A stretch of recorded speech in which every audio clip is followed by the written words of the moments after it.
جتنی کثرت کے ساتھ آج طلاق کی شرح بڑھتی جا رہی ہے، اس کے اسباب کیا ہیں، وجوہات کیا ہیں، اس کے حوالے سے ہمیں غور و فکر کرنے کی ضرورت ہے۔ جہاں بہت سارے اسباب ہیں، ان اسباب میں سے چند اسباب آپ کے سامنے رکھنے ہیں۔ نمبر 1، غیر ذمہ دارانہ رویہ۔ یہ طلاق کی شرح میں اضافے کا سبب ہے۔ وہ کیا ہے کہ جب ماں باپ اپنی ذمہ داری نہیں پوری کریں گے، شوہر اپنی ذمہ داری پوری نہیں کرے گا، بیوی اپنی ذمہ داری پوری نہیں کرے گی، تو معاملات طلاق کی طرف بڑھیں گے۔ یہ بنیادی طور پر ماں باپ کی ذمہ داریوں میں سے ہے کہ بیٹا ہے تو بیٹے کی اچھی تربیت کرنا، بیٹی ہے تو بیٹی کی اچھی تربیت کرنا۔ اور یہ پہلے عام رشتوں میں یہ چیز پائی جاتی تھی کہ نانی دادی خاص طور پر انہوں نے رشتوں کا نشیب و فراز دیکھا ہوا ہوتا تھا، اس واسطے یہ باقاعدہ نوجوان بچیوں کو سکھاتی تھیں کہ گھر کیسے چلانا ہے، کیسے معاملات اپنے شوہر کے حوالے سے، تیرا کیا رویہ ہونا چاہیے، تیری کیا ذمہ داریاں ہونی چاہیے۔ وقت گزرنے کے ساتھ ساتھ یہ ہوا کہ آج ہم اولاد کو باقی سب کچھ دے دیتے ہیں، لیکن اولاد کو تربیت کے لیے ٹائم نہیں دے پاتے ہیں۔ اسی طرح دوسری چیز عدم برداشت۔ زندگی کے ہر شعبے میں آج عدم برداشت ہے۔ کوئی بندہ کسی کی بات برداشت کرنے کے لیے تیار نہیں ہے، یعنی اس قدر رویوں میں تلخی ہے۔ چھوٹی چھوٹی بات کے اوپر ناراضگیاں ہو جاتی ہیں، لڑائیاں ہو جاتی ہیں، اور معاملات طلاق تک چلے جاتے ہیں۔ تو حدیث پاک میں اس حوالے سے جب رسول اللہ صلی اللہ علیہ وسلم نے پوچھا، اے میرے صحابہ بتلاؤ کہ طاقتور کون ہے، تو عرض کیا گیا یا رسول اللہ صلی اللہ علیہ وسلم، جو دوسرے کو بچھاڑ دیتا ہے، گرا دیتا ہے، وہ طاقتور ہوتا ہے۔ ارشاد فرمایا طاقتور وہ ہوتا ہے جو اپنے غصے پہ قابو پا لیتا ہے۔ تو آج ہمارے رویوں میں تلخی ہے، چھوٹی چھوٹی بات کے اوپر لڑائی جھگڑے اور گالی گلوچ تک جا پہنچنا۔ تو عدم برداشت آج بہت بڑا سبب ہے جو طلاق کی شرح میں اضافہ ہے۔ نہ لڑکا کوئی بات برداشت کرنے کے لیے تیار ہے، نہ لڑکی کوئی بات برداشت کرنے کے لیے تیار ہے۔ اسی طرح سے تیسرا، کم عمری کی شادی۔ ابھی بچوں کو وہ سمجھ ہی نہیں ہے، ذمہ دار ہی نہیں ہے بچے، ان کی شادی کر دینا تو اس کا نتیجہ طلاق کے سوا اور کچھ نہیں ہوتا۔ جب تک بچے کو بچی کو اپنی ذمہ داریوں کا احساس نہیں ہے، وہ اس رشتے کی نزاکت کو ابھی سمجھ ہی نہیں پا رہے ہیں کہ یہ رشتہ ہم دونوں کا آپس میں ملنا نہیں ہے، بلکہ دو خاندانوں کا آپس میں ملنا ہے۔ ہمارا لڑائی جھگڑا آپس میں، ناراضگی، یہ صرف ہماری ناراضگی نہیں ہے بلکہ دو خاندانوں کا جدا ہونا اور ان کی ناراضگی ہے۔ تو یہ کم عمری یہ بھی ایک سبب ہے۔ اسی طرح سے ہمارا جو آج جوائنٹ فیملی سسٹم ہے، اس میں بھی بہت ساری آج ایسی چیزیں موجود ہیں کہ جو سبب بنتی ہیں۔ وہ ساس کا رویہ، وہ نندوں کا رویہ، گھر میں دیگر افراد کا جو آنے والی بیٹی ہوتی ہے اس کے ساتھ جو رویہ ہوتا ہے، وہ بھی طلاق کی طرف لے کے جاتا ہے۔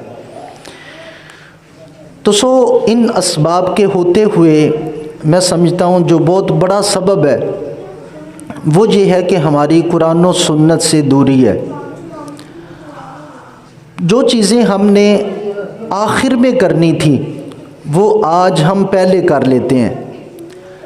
طلاق شریعت میں سب سے آخری آپشن رکھا گیا ہے کہ جب اور کوئی حل نہیں ہے اس کے بغیر کوئی چارہ اور نہیں ہے تو پھر آخری حل کے طور پر طلاق ہے۔ اس سے پہلے سورۃ النساء کی آیت نمبر 34 اور 35 ان دونوں آیات میں پوری رہنمائی موجود ہے کہ کیا کیا کرنا ہے اس سے پہلے۔ تو لہٰذا آج میں وہ چیزیں پہلے بتلاؤں گا کہ بعض لوگ جو اس طرح سے ہمیں کہتے ہوئے نظر آتے ہیں کہ شریعت میں اتنی سختی ہے کہ جی ادھر بچہ غصے میں طلاق دیتا ہے تو بس رشتہ ختم ہو گیا۔ شریعت میں تو اتنی گنجائش ہے، اتنی خوبصورت تعلیمات ہیں کہ کاش ہم ان تعلیمات کو سمجھ لیں، اس کے مطابق چلنا شروع کر دیں تو معاشرے میں طلاق دینا ہی بند کر دیں لوگ۔ یعنی اتنی خوبصورت ہماری شریعت میں، ہمارے دین میں رہنمائی ہے۔ اس حوالے سے ارشاد فرمایا الرجال قوامون علی النساء، ارشاد فرمایا کہ مرد عورتوں کے منتظم اور کفیل ہیں۔ اب یہ خوبصورت پہلی چیز ہے کہ اپنی بیٹیوں کو یہ بات سمجھانا کہ جو شوہر ہوتا ہے وہ تمہارا کفیل ہے، تمہارا منتظم ہے، اور جو منتظم ہوتا ہے، کفیل ہوتا ہے، اس کا احترام کیا جاتا ہے۔ تو اپنے شوہر کو عزت دینا یہ تمہاری ذمہ داریوں میں سے ہے۔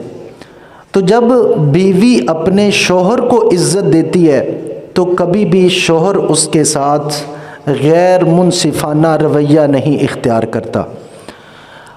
ہر بندہ معاشرے میں اپنی عزت چاہتا ہے، اس واسطے بیوی کے فرائض میں ہے کہ وہ اپنے شوہر کو عزت دے، اور قرآن کریم نے اس کے 2 سبب بیان کیے کہ شوہر کیوں عزت کا مستحق ہے۔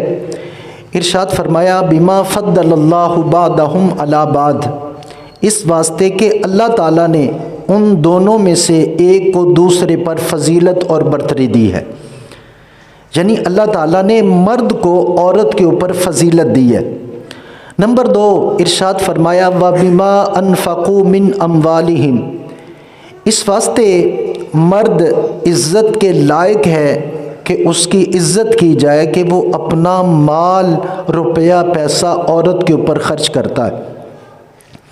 روٹی، کپڑا، مکان، اس کا لباس، ذمہ داریاں، یہ ساری کی ساری شوہر کے اوپر ذمہ ہیں اور شوہر کی ذمہ داریوں میں سے ہے۔ تو یہ سارے کے سارے اہتمام چونکہ شوہر کرتا ہے، اس واسطے شریعت نے، قرآن کریم نے واضح انداز میں کہا کہ یہ شوہر کی برتری ہے عورت کے اوپر۔ ذہن میں سوال آ سکتا ہے کہ کوئی عورت کہے کہ کیا مجھے برتری مل سکتی ہے اگر میں گھر کا سارا نظام سسٹم خود چلاؤں، کہ میں جا کے باہر جاب کروں، پیسے کما کے لاؤں، اپنا گھر چلاؤں، تو کیا یہ مرد کے اوپر مجھے فضیلت حاصل ہو جائے گی؟ تو اس کا جواب نفی میں ہے، نہیں ہو سکتی۔ اس واسطے کہ عورت کا کام گھر کی ذمہ داریوں کو نبھانا ہے۔ اگر عورت باہر آفس میں اپنا وقت گزارے گی، کام کاج میں اپنا وقت گزارے گی، تو اچھے فرد تیار ہونا بند ہو جائیں گے۔ اولاد کی تربیت کون کرے گا؟ تو بچوں کو اچھا بنانا، اپنے اولاد کی اچھی تربیت کرنا، یہ ماں کی ذمہ داری ہے، نہ کہ ماں یہ کہے کہ میں مرد کے ساتھ کھڑے ہو کے کام کروں اور پیسے کما کے لاؤں تو میں شاید کوئی بڑا احسن کام کر رہی ہوں اور خوبصورت میرا کام ہے۔ اللہ تعالیٰ نے جو جس کی ڈیوٹی لگائی ہے، جب وہ اسی طرح سے کرتا جائے گا تو معاشرہ خوبصورت بنتا جائے گا۔ تو عورت کی ذمہ داری ہے اپنے گھر کو بنانا، سنوارنا، اولاد کی اچھی تربیت کرنا۔ یہ اللہ نے باہر کی ذمہ داریاں مرد کے ذمے رکھی ہیں کہ وہ گھر کا بندوبست کرے، اس کے کھانے کا، رہنے کا، پہننے کا بندوبست کرے۔ یہ اللہ تعالیٰ نے شوہر کی ڈیوٹی اور ذمہ داری لگائی ہے۔ تو اس واسطے اس کے مطابق چلتے جائیں گے تو پھر کیا ہو جائے گا؟ معاملات اچھائی کی طرف جائیں گے۔ اس کے بعد اللہ تعالیٰ نے اچھی عورتوں کی علامتیں بیان فرمائی۔ ارشاد فرمایا فالصالحات، پس نیک عورتیں وہ ہیں، کون ہیں؟ قانتات، کہ جو اپنی شوہروں کی اطاعت کرنے والی ہیں۔ اپنی شوہروں کی بات سننے والی ہیں، اپنے شوہروں کی بات ماننے والی ہیں۔ ارشاد فرمایا یہ اچھی عورتیں ہیں، صالح عورتیں ہیں۔ تو میں نے پچھلے جمعہ میں جس طرح سے عرض کیا تھا، عورت کا یہ کام نہیں ہے کہ شوہر کو اپنے پیچھے لگانا، یہ کام ہے شوہر کے پیچھے چلنا۔ شوہر کی رضا کیا ہے؟ اپنے شوہر کو راضی رکھنا، خوش کرنا، یہ اس کی ذمہ داری ہے، نہ کہ اسے الگ کر دینا، تنہا کر دینا، اسے اپنے پیچھے لگا لینا، یہ نہیں ہے۔ دوسری نشانی بیان کی، حافظات للغیب بما حفظ اللہ، فرمایا صالح اور نیک عورتیں وہ ہیں کہ جو حفاظت کرنے والی ہیں۔ کس کی حفاظت کرنے والی ہیں؟ مردوں کے پس پشت ان کی عزت کی، ان کے مال کی حفاظت کرنا جو اللہ تعالیٰ نے حفاظت دی ہے۔ تو یہ ذمہ داریوں میں سے فرمایا یہ صالح اور نیک عورت کی علامت ہے کہ وہ کیا کرتی ہے؟ شوہر کی عدم موجودگی میں پس پردہ اپنے شوہر کی عزت بناتی ہے، بڑھاتی ہے، اور اس کے مال کی، اس کی عزت کی حفاظت کرتی ہے۔ اس کے بعد ارشاد فرمایا واللاتی تخافون نشوزہن، فرمایا کہ اگر ان عورتوں سے تمہیں نافرمانی کا اندیشہ ہو تو کیا کرنا ہے؟ سب سے پہلا کام اب یہ کہ ایک ہے کہ ہمارا پہلا قدم اٹھے، تھوڑا سا غصہ آیا تو پہلا اور آخری فیصلہ کہ 1 طلاق 2 طلاق 3 جتنی منہ میں آتی ہیں دے دیتے ہیں۔ اب سنیے کہ قرآن کریم نے کس انداز میں یہ ہمیں طریقہ بتلایا۔ پہلا یہ ہے کہ میاں بیوی کے رشتے میں اگر کوئی ایسی چیز واقعہ ہو رہی ہے کہ جو دونوں کے درمیان تفریق پیدا کر رہی ہے تو سب سے پہلی ذمہ داری شوہر کی کیا ہے؟ فَإِذُوهُنَّ، اسے واضح و نصیحت کرے، سمجھائے۔ یہ پہلا قدم ہے شریعت میں کہ یہ خوبصورت رشتہ اگر اس میں کسی چیز سے فاصلہ آ رہا ہے، آپس میں معاملات بگاڑ کا شکار ہوئے ہیں، تو سب سے پہلا کام کیا ہے؟ فَإِذُوهُنَّ، پس شوہر کی ذمہ داری ہے اپنی بیوی کو سمجھائے۔ سمجھانے کا یہ انداز نہیں ہے کہ اسے سارے گھر والوں کے سامنے ذلیل کر دے، یا لڑکی کے ماں باپ اور ان کی فیملی میں اس کو ذلیل کر دے۔ یہ سمجھانا نہیں ہے، یہ سمجھانا ہے تنہائی میں دونوں بیٹھیں، اچھا ماحول ہو، گپ شپ ہو، اس میں چلتے ہوئے جو کوئی کمی بیشی ہے وہ کیا کرے؟ اس کمی بیشی کو دور کرنے کی کوشش کرے، اچھے انداز میں، لڑائی جھگڑے کے ساتھ نہیں، اس کی ڈانٹ ڈپٹ کے ساتھ نہیں، اچھے انداز میں اسے سمجھائے۔ بس وہ سمجھانا کس قدر خوبصورت ہے، جب کوئی کسی کی نصیحت کرتا ہے، کسی کو سمجھاتا ہے تو ضرور اس سمجھانے کا فائدہ ہوتا ہے۔ تو جب آپ اس کو اپنا فرد، اس کو اپنی عزت سمجھ کے سمجھائیں گے تو ضرور اس سمجھانے میں کیا ہوگا؟ بہت ساری بہتری ہوگی، بھلائی ہوگی۔ تو اس واسطے یہ پہلا کام فَإِذُوهُنَّ، اسے واضح و نصیحت کرنا ہے، سمجھانا ہے۔ تو یہ سمجھانے کا کام جیسے میں نے عرض کیا کہ اس کے آداب تنہائی میں الگ طور پر مخلص ہو کے اس کے ساتھ یہ رویہ رکھنا ہے اور اسے سمجھانا ہے۔ تو یقیناً جب اس محبت کے ساتھ کوئی سمجھائے گا تو اگلے بندے کو بات سمجھ میں آئے گی۔ اب دیکھیں کہ کوئی بھی بیٹی جب اپنے گھر سے رخصت ہو کے شوہر کے گھر میں آتی ہے تو اب 2 فرد آپس میں ملے ہیں تو دونوں کے رویوں میں اختلاف ہو سکتا ہے، دونوں کی عادات میں اختلاف ہو سکتا ہے۔ اب بیوی کو سمجھنے میں ٹائم لگے گا کہ میرے شوہر کو کیا چیزیں پسند ہیں اور کیا چیزیں ناپسند ہیں، کن چیزوں کو وہ اچھا سمجھتا ہے، کن چیزوں کو برا سمجھتا ہے۔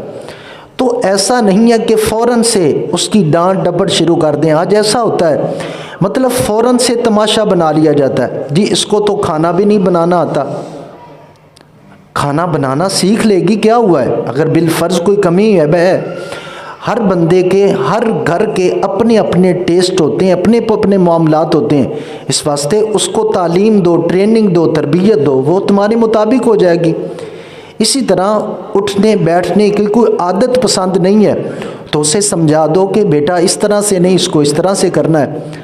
آج یہ ظلم ہے کہ کیا کیا جاتا ہے، حالانکہ دیکھیں بیٹی والے اپنی عزت دیتے ہیں شوہر کو اور وہ شوہر کی عزت بن گئی ہے، اب یہ دونوں کی عزت سانجھی ہو گئی ہے۔ لیکن آج ہمارا جو رویہ اس حوالے سے ہے، یہ ایک دوسرے کو نیچا دکھانا، ایک دوسرے کو گرانا، اشتہار بنا دینا، یہ آج جو چیزیں ہیں معاشرے میں تلخی پیدا کر رہی ہیں اور دوریاں ہو رہی ہیں، جس کی وجہ سے کاش اگر ساس یہ سمجھ لے، جس طرح سے ہر ماں اس کی خواہش ہوتی ہے کہ میری بیٹی کسی کے گھر میں جائے تو وہ ملکہ بن کے رہے، اسی طرح کاش وہ آنے والی بیٹی کو بھی گھر میں ملکہ بنا دے تو یہ ساس بہو کا مسئلہ ہی ختم ہو جائے۔ اور پھر یہ فطری ایک چیز ہے کہ ساس کا ایک ٹائم تھا گھر میں حاکمیت کا، اس نے وہ کر لی ہے، اب وہ اپنی حاکمیت چھوڑنا نہیں چاہتی، حالانکہ اگر بہو آئی ہے گھر میں تو اب حکومت کرنے کی اس کی باری ہے، اس کو موقع دینا چاہیے اس کا، لیکن یہ کہ اپنے ہاتھ سے وہ کچھ چھوڑنا نہیں چاہتی، جس کی وجہ سے تلخیاں پھر اس طرح سے ہوتا ہے کہ بچوں کی ذہن سازی کرنا، آج تیری روز آئے دن شکایتیں، آج تیری بیگم نے یہ کہہ دیا ہے، یہ کر دیا ہے، فلاں ہو گیا ہے، اس طرح سے ہو گیا ہے۔ تو یہ جو چیزیں ہیں تلخی پیدا کرتی ہیں، دوریاں پیدا کرتی ہیں، اس واسطے یہ نہیں فَإِذُوهُنَّ اچھے انداز میں انہیں سمجھانا ہے پہلے۔ تو کیا ہوگا، کوئی بھی اتنا نہیں ہے کہ اس کو اچھے انداز میں اس کی بھلائی اور خیر خواہی چاہی جائے اور وہ اس کو پسند نہ کرے۔ اس کے بعد دوسرا، اگر سمجھانے سے بات نہیں سمجھ میں آئی وَاهْجُرُوهُنَّ فِي الْمَضَاجِعِ تو کیا کرے، شوہر بستر اس کا الگ کر دے۔ بستر الگ کرنے کا مطلب یہ ہے کہ میاں بیوی والا جو آپس میں ایک تعلق ہے اس کو چند دنوں کے لیے منقطع کر دے، تاکہ وہ اس سے عبرت حاصل کرے کہ میرا شوہر میرے پاس کیوں نہیں آ رہا، آخر وجہ کیا ہے۔ اسی طرح اگر شوہر میں کمی ہے تو وہ اپنی کمی کو دور کرنے کی کوشش کرے، یہ دوسرا کام ہے۔ تیسرا وَضْرِبُوهُنَّ پنشمنٹ کر دو، تھوڑا سا ڈانٹ ڈپٹ، تاکہ کیا ہو جائے، معاملات بہتر ہو جائیں۔ اب ایک ہے کہ سیدھا ہی لفظ طلاق، لیکن اس سے پہلے دیکھیں قرآن کریم کیا خوبصورت تعلیم دے رہا ہے، کیا خوبصورت انداز ہے۔ اس کے بعد ارشاد فرمایا فَإِنْ أَطَاعْنَكُمْ فَلَا تَبْغُوا عَلَيْهِنَّ سَبِيلًا اگر وہ تمہاری اطاعت گزار بن جائیں، سمجھانے سے، بستر سے الگ کرنے سے، اس کو ڈانٹ ڈپٹ کرنے سے، اگر وہ تمہارے مطابق بن جاتی ہیں، تمہاری بات سننا شروع کر دیتی ہیں، ماننا شروع کر دیتی ہیں، ارشاد فرمایا پھر ان کے اوپر کوئی ظلم کا رستہ اختیار نہیں کرنا ہے، پھر اپنے رویے کو یکسر بدل لینا ہے۔ آج یہ چیزیں ہیں کہ ہم کسی بات کو چھوڑنے کے لیے تیار ہی نہیں ہوتے۔ ایک دفعہ کسی نے زندگی میں غلطی کر لی ہے نا، اس نے چاہے سچے دل سے توبہ کر لی ہو، معذرت کر لی ہو، لیکن ہم اس بات کو چھوڑنے کے لیے تیار ہی نہیں ہوتے ہیں۔ بھئی توفیق توبہ اللہ تعالیٰ کسی کو کسی وقت دے دے۔ ہمارے ہاں کوئی بندہ نمازی بن گیا ہے تو جناب جی ہمارے ہاں مقولے ہیں 100 چوہے کھا کے بلی حجتے چلی، مطلب تیرا کام کی مصیبتیں ہے، ٹھیک ہے، مطلب اس طرح سے ہمارے ہاں رویے ہیں یہ ہمارے، کہ ایک بندہ توبہ کرنا چاہتا ہے، اچھائی کی طرف آنا چاہتا ہے، اپنا رویہ بدلنا چاہتا ہے، تو کیا ہے کہ اسے اس طرح کے القابات سے، الفاظ سے نوازا جاتا ہے کہ وہ بندہ دوبارہ سے پھر اس گناہ کی طرف جاتا ہے۔ تو اللہ تعالیٰ کسی بندے کو زندگی کے کسی حصے میں توبہ کی توفیق دے دے تو اسے ہمیں مجبور نہیں کرنا چاہیے کہ دوبارہ تو اس طرف جا۔ اسی طرح یہ نہیں ہے کہ اگر بیوی صحیح ہو گئی ہے، اپنا رویہ اس نے درست کر لیا ہے، تو بار بار پرانی باتیں اس کو یاد دلائیں۔ تجھے یاد ہے تو وہ تھی، تجھے پکانا نہیں آتا تھا، تجھے کھلانا نہیں آتا تھا، تجھے تو صفائی کرنی نہیں آتی تھی، فلاں چیز نہیں تھی، فلاں چیز نہیں تھی۔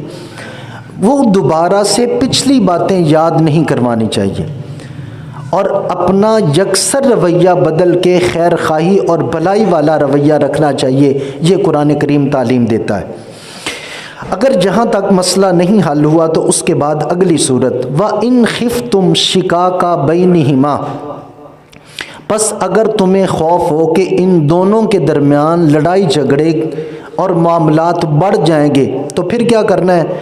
ارشاد فرمایا حَكَمًا مِّنْ أَهْلِهِ وَحَكَمًا مِّنْ أَهْلِهَا، اب ایسا کر لیا جائے کہ جو گھر کے بڑے ہیں ان کو بٹھا دیا جائے، یا ان کو بٹھا دیا جائے کہ جو نکاح میں گواہ بنے تھے، گواہ کسی معتبر بندے کو بنانا چاہیے، یہ بھی بات ذہن میں رکھیں، شادی کے گواہ کسی معتبر بندے کو بنائیں کہ کل کو جو بات کر سکے۔ ایک بندہ خود اسے اپنی ہی سمجھ نہیں ہے، اس نے لوگوں کے کیا معاملات کرنے ہیں، تو یہ طریقہ دیا کیا کیا جائے، لڑکی والوں کی طرف کوئی سمجھدار دو بندے بٹھا دیے جائیں اور لڑکے والوں کی طرف سے وہ دونوں بیٹھ کے غور و فکر کریں کہ کس کی غلطی ہے، کہاں غلطی ہے۔ جب غور و فکر کریں گے تو وہ ضرور کسی نتیجے کے اوپر پہنچ جائیں گے، تو جب کسی نتیجے کے اوپر پہنچیں گے تو وہ نتیجہ یقیناً صلح کی صورت میں ہوگا، اور اس واسطے قرآن کریم نے کہا وَالصُّلْحُ خیر، صلح ہی بہتر ہے، صلح ہی بہتر ہے۔ تو یہ قرآن کریم نے دونوں بڑے بیٹھ جائیں، اگر شوہر کی غلطی ہے تو اس کو سمجھایا جائے کہ اپنے رویے کو، اس اپنی غلطی کو دور کرو، اگر وائف کی غلطی ہے تو اس کو نشاندہی کی جائے، سمجھایا جائے، دونوں بڑے بیٹھ کے سمجھائیں کہ یہ غلطی ہے، اس بیٹا غلطی کو دور کرو تاکہ یہ گھر چلتا رہے۔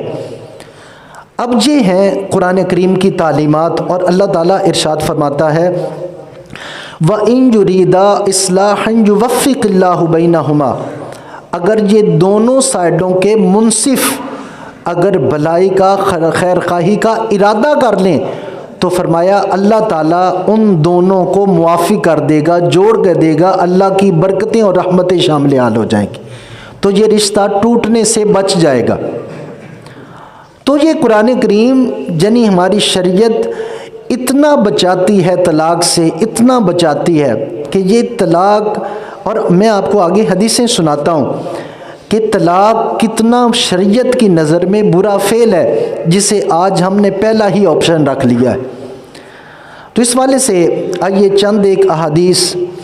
پہلی حدیث پاک حضرت ابو ہریرہ رضی اللہ تعالی عنہ نے اس کو روایت کیا، سنن ابی داؤد شریف میں یہ حدیث پاک ہے۔ ارشاد فرمایا لیس منا من خبب امرأۃ علی زوجہا، ارشاد فرمایا کہ وہ بندہ ہم میں سے نہیں ہے کہ جو کسی عورت کو اپنے شوہر کے خلاف بھڑکاتا ہے۔ فرمایا وہ ہم میں سے ہی نہیں ہے کہ جو بندہ میاں بیوی کا رشتہ خراب کرنے کی کوشش کرتا ہے، اب وہ ساس کی صورت میں ہو، وہ نند کی صورت میں ہو، وہ دوسری بہو کی صورت میں ہو، کوئی بھی گھر میں جو میاں بیوی کے درمیان نا اتفاقی چاہتا ہے، میرے نبی ارشاد فرماتے ہیں لیس منا، وہ ہم میں سے نہیں ہے۔ تو یہ کتنی بڑی ہمارے لیے تعلیم ہے کہ کسی بیوی کو شوہر کے خلاف بھڑکانا یا کسی شوہر کو اس کی بیوی کے خلاف بھڑکانا، یہ فرمایا لیس منا، وہ ہم میں سے نہیں ہے۔ تو اس واسطے جس کا بھی ایسا رویہ ہے اسے توبہ کرنی چاہیے سچی، کہ یہ رشتہ شریعت چاہتی ہے چلتا رہے جو بن گیا ہے، یہ شریعت توڑوانا نہیں چاہتی رشتہ۔ اس واسطے جو بھی ذہن خراب کرتا ہے، چاہے وہ لڑکی کا کرنے والا ہو ذہن یا لڑکے کا کرنے والا ہو، سرکار نے ارشاد فرمایا لیس منا، وہ ہم میں سے نہیں ہے۔ تو اس حدیث پاک سے عبرت حاصل کرنی چاہیے۔ اسی طرح دوسری حدیث پاک حضرت ابن عمر رضی اللہ تعالی عنہما نے اس حدیث پاک کو روایت کیا، ارشاد فرمایا ابغض الحلال الی اللہ تعالی الطلاق، ارشاد فرمایا کہ حلال کاموں میں سے سب سے زیادہ ناپسندیدہ اللہ تعالیٰ کے جو ہاں کام ہے وہ طلاق ہے۔ یعنی اگر اسباب پیدا ہو گئے ہیں کہ شریعت جہاں اجازت دے رہی ہے کہ اس کو طلاق دے دینی چاہیے، چھوڑ دینا چاہیے، اس کے باوجود بھی ارشاد فرمایا کہ اللہ تعالیٰ کے ہاں سب سے زیادہ ناپسندیدہ کام حلال کاموں میں ارشاد فرمایا وہ کسی عورت کو طلاق دینا ہے۔ اور حضرت علی المرتضیٰ شیر خدا رضی اللہ تعالی عنہ فرمایا کرتے تھے لوگوں نکاح کرو اور یہ رشتے نبھاؤ، طلاق نہ دو، اس واسطے کہ جب کوئی بندہ طلاق دیتا ہے تو عرش الہی کانپ اٹھتا ہے، عرش الہی کانپ اٹھتا ہے۔ آج جس کو ہم نے معاشرے میں مذاق بنایا ہے کہ تھوڑا سا غصہ آیا جی طلاق، اور پھر بڑا بنا سوار کے جی بس غصہ آ گیا تھا تو غصے میں طلاق دے دی تھی۔ کیا کوئی خوش ہو کے بھی طلاق دیتا ہے؟ بیگم آج تو نے کھانا بڑا اچھا بنایا، میں بڑا خوش ہوں، جا اعزازیہ طلاق دیتا ہوں تمہیں، آج تو نے میری بڑی خدمت کر دی ہے، جا اعزازیہ تمہیں طلاق دیتا ہوں۔ ایسے بھی ہوتا ہے بھائی، غصے میں ہی کچھ ہوتا ہے، تو وہ مردانگی کیا ہے جو اپنا نقصان کر بیٹھے۔ اس واسطے یہ نہیں ہے کہ بعد میں بڑا بنا سوار کے جناب بس غصے میں جی ایسا ہو گیا، تو خوش ہو کے کون طلاق دیتا ہے کہ مجھے بڑی خوشی ہوئی جناب تمہیں طلاق دے کے؟ تو اس واسطے یہ غصے میں ہی کام ہوتے ہیں، لیکن یہ نہیں ہے کہ غصے میں اپنی عزت پامال کر دو، اپنا رشتہ توڑ دو۔ یہ پہلے سوچا کرو، جو بعد میں آ کے کہا جاتا ہے جی چھوٹے چھوٹے بچے ہیں جی کیا کریں گے، یہ بچے پہلے نظر آنے چاہیے، ایسا قدم اٹھانے سے پہلے کہ یہ بچے ڈل جائیں گے، یہ کہاں جائیں گے بچے، ان کا مستقبل کیا ہوگا، بنے گا کیا۔ اس واسطے یہ قدم اٹھانے سے پہلے 100 مرتبہ نہیں 1000 مرتبہ سوچنا چاہیے، مشورہ کرنا چاہیے اہل علم سے کہ میں ایسا کرنا چاہتا ہوں، اس کے حوالے سے شریعت کیا رہنمائی کرتی ہے۔ یہ پہلے سوچ کے سارے اٹھانے والے قدم ہیں۔ اسی طرح تیسری حدیث پاک حضرت ثوبان رضی اللہ تعالیٰ عنہ روایت کرتے ہیں، یہ بھی آج ہمارے معاشرے کا المیہ ہے۔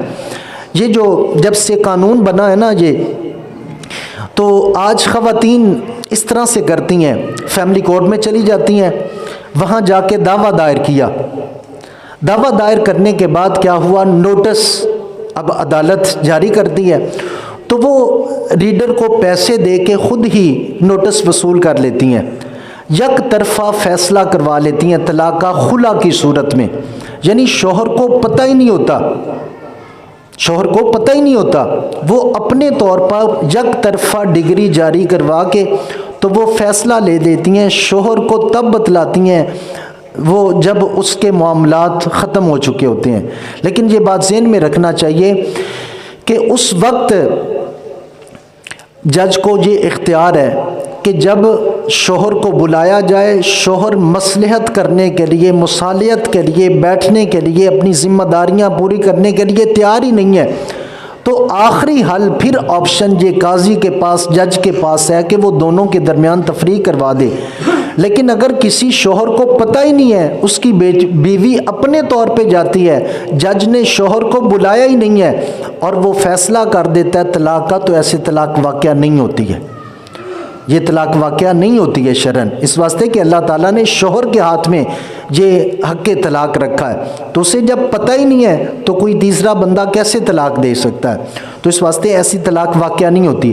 تو یہ آج معاشرے میں عام یہ چل رہا ہے، یعنی اس طرح سے، تو ایسے نہیں کرنا چاہیے۔ اس حوالے سے یہ حدیث پاک ہے، فرمایا کہ کوئی عورت سألت زوجہا طلاق، کہ وہ اپنے شوہر سے چھوٹی چھوٹی بات کے اوپر طلاق کا مطالبہ کرتی ہے، فرمایا جون سی عورت چھوٹی چھوٹی بات کے اوپر اپنے شوہر سے طلاق کا مطالبہ کرتی ہے، ارشاد فرمایا من غیر بأس، بغیر کسی معقول وجہ کے، تو فرمایا فحرام علیہا رائحۃ الجنہ، فرمایا اللہ تعالیٰ اس عورت کے اوپر جنت کی خوشبو بھی حرام کر دیتا، یعنی اپنے شوہر سے چھوٹی چھوٹی بات کے اوپر طلاق کا مطالبہ، دو مجھے طلاق، دو مجھے طلاق، فرمایا ایسی عورت کل جنت کی خوشبو بھی نہیں پائے گی، جو کتنا بڑا ہمارے لیے سبق ہے اور کتنی خوبصورت یہ تعلیمات ہیں۔ اس واسطے بعض اوقات ہوتا ہے کہ عورت خود طلاق اپنے آپ کو دلواتی ہے، یعنی بندہ غصے میں ہے تو وہ کہتی ہے پیودا تے دے طلاق، پھر ایسی ایسی باتیں، ایسے ایسی قسمیں اور ایسے ایسے آگے سے الفاظ بولتی ہے کہ خود شوہر کو مجبور کرتی ہے کہ جس کے علاوہ اس کے پاس کوئی چارہ ہی نہیں ہوتا قدم اٹھانے کا۔ تو اس واسطے سمجھداری، خوبصورتی یہ ہے کہ اگر شوہر غصے میں ہے تو بیوی کو خاموشی اختیار کرنی چاہیے، اگر کسی ٹائم بیوی ہے تو شوہر کو درگزر کرنا چاہیے، پھر یہ رشتے چلتے ہیں۔ لیکن اگر دونوں میں عدم برداشت ہوگی تو پھر معاملات آگے نہیں بڑھ سکیں گے۔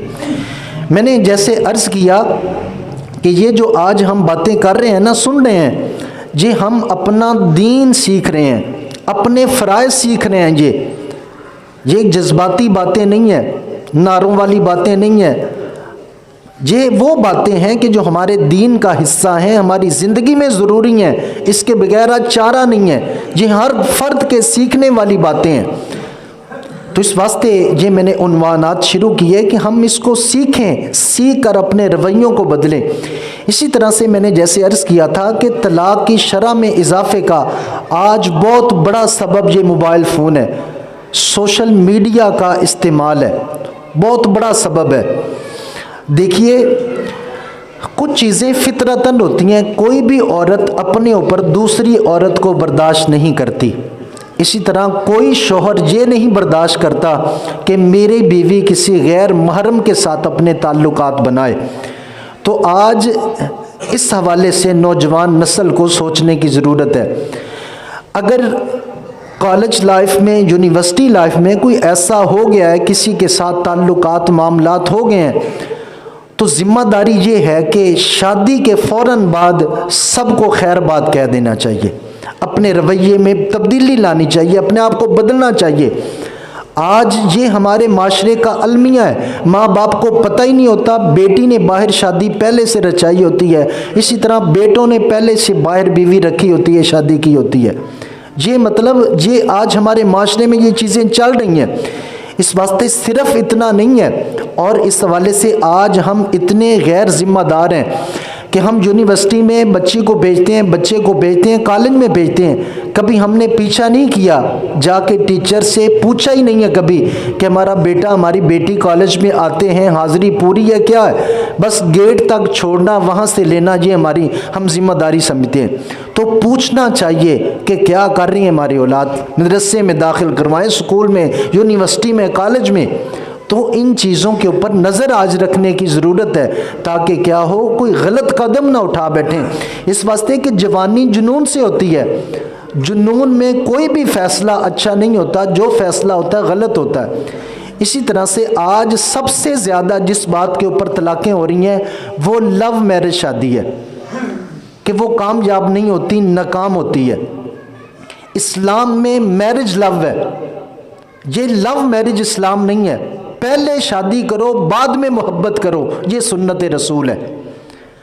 پہلے محبت کرنا اور بعد میں شادی کرنا، یہ خلاف شرع ہے، خلاف دین ہے۔ اور یہ آج جو کہا جاتا ہے جی محبت جیت گئی، یہ اگر اس طرح سے پلٹ کے حالات آ جائیں، کل تیرے گھر بھی بیٹی ہو، اس کا کوئی عاشق بن جائے، وہ اسے اٹھا کے بگا کے باہر نکاح کر لے، عدالت میں جائے اور وہاں جج فیصلہ کر دے کہ شوہر کے ساتھ جائے گی، تو اس وقت یہ کہاں جائے گے یہ الفاظ کہ آج محبت جیت گئی ہے۔ اس واسطے ماں باپ کا یہ کلیجہ ہوتی ہیں، ان رشتوں کا تقدس ہے، خوبصورتی ہے، جو شریعت بتلاتی ہے اسی کے مطابق۔ اگر کہیں آپ شادی کرنا چاہتے ہیں تو ایک جو شرعی طریقہ ہے، اپنے ماں باپ کے ذریعے سے رشتہ بھیجو، تاکہ عزت کے ساتھ وہ آپ کے گھر میں آئے، وہ آپ کی عزت ہے۔ اگر غلط طریقے سے لے کے آئیں گے تو کیا ہوگا، کل کیا بچوں کی وہ تربیت کرے گی، معاشرے میں کس طرح سے سر اٹھا کے جی سکیں گے۔ اس واسطے یہ وہ خوبصورت طریقے ہیں کہ جن کو اپنا کے ہم ان رشتوں کے اندر خوبصورتی لا سکتے ہیں۔ تو یہ